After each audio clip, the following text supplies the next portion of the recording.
Foppa tässä, morjesta. Kävin tuossa muutama päivä sitten semmoisessa vloggaustapahtumassa, eli videoblokkaajien tapahtumassa, ja siitä innostuneena sitten ajattelin, että tehdäänpä pitkästä aikaa oma video myös nettipoliisille. Että meillä on 2012 lokakuusta asti ollut YouTubessa oma kanava, ja nyt heti perään sitten 2014 keväällä tehdään seuraava video sinne, että vähän on ollut pientä taukoa tuossa välillä muiden kiireiden takia, mutta tänään olisi tarkoitus kertoa teille, että miten reagoida nettikiusaamiseen, eli mitä tehdä silloin, kun tulee kiusatuksi tai häirityksi tuolla netissä ja näissä eri sosiaalisen median palveluissa. Niin, ensinnäkin kannattaa kiinnittää huomio siihen, että onko tämä kiusaamistapahtuma tai häirintä, niin onko se jonkun yksittäisen henkilön yksittäinen viesti, vai onko kyseessä tällainen joku parisuhteeseen, koulukiusaamiseen tai jonkun tutun kiusaamiseen liittyvä, joku vaikka naapurin kiusaamiseen liittyvä viesti. Että jos se on tämmöinen tuntematon ja ei ole mitään viitteitä siitä, että se tuntee sut tai mitään, ja se on vaikka yksi nimittely tai tämmöinen, niin niitä ei ihan hirveästi kannata välttämättä alkaa viemään eteenpäin, vaan paras vaihtoehto on blokata tämä käyttö jollakin palvelun estolistalla tai poistaa se viesti tai jotakin tämän tyylistä, eli millä saadaan se rauhoittumaan, että harvemmin se sitten enempää jatkuu sen jälkeen. Sitten taas jos on kyse tämmöiseen parisuhteeseen liittyvästä, missä se kiusaaminen voi olla reaalimaailman puolellakin, eli sitä tulee puhelimen kautta, netin kautta ja niin edespäin, niin sitten on ehkä kannattaa jonkunnäköisiä toimenpiteitä jo tehdäkin. Ja riippuen totta kai siitä, että mitä rikosnimikkeitä ehkä tulee kyseeseen, mutta näistä tapauksissa kannattaa sitten ottaa poliisiin yhteyttä ja mieluummin niin nettipoliisiin, että ainakin voidaan konsultoida siinä, että mitä sille asialle kannattaisi tehdä. Että meidän yleinen toimintamalli on se, että me käydään jututtamassa tätä kiusaajaan ja vähän sitten kysellään häneltä, että mistä tässä on oikein kyse, ja hyvin usein tämä auttaa sitten siihen ja se kiusaaminen loppuu. No, sitten jos kyse on tämmöisestä vähän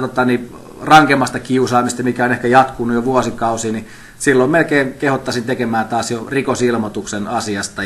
Ja jos ajatellaan näitä rankimpiin nettikiusaamisiin liittyviä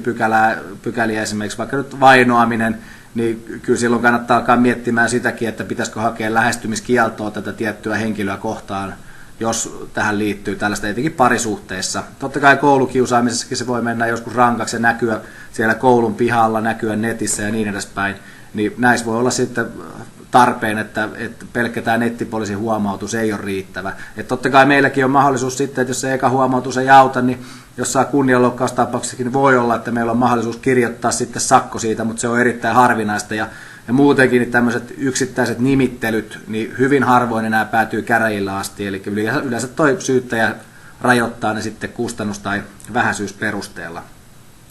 Sitten mitä kannattaa ottaa huomioon tässä, että kun te lähetätte nettipoliisille viestiä näistä kiusaamistapauksista, niin pistäkää mahdollisimman tiiviisti se, eli ei semmoisia, että siitä tulee 20 sivua tekstiä tai kuvakaappauksia, mistä pitää tunnin käydä läpi niitä ja sitten sieltä löytyy vaikka 2 kunnianloukkausta. Ei näin, vaan siten, että mahdollisimman tiiviisti selvittää sen, että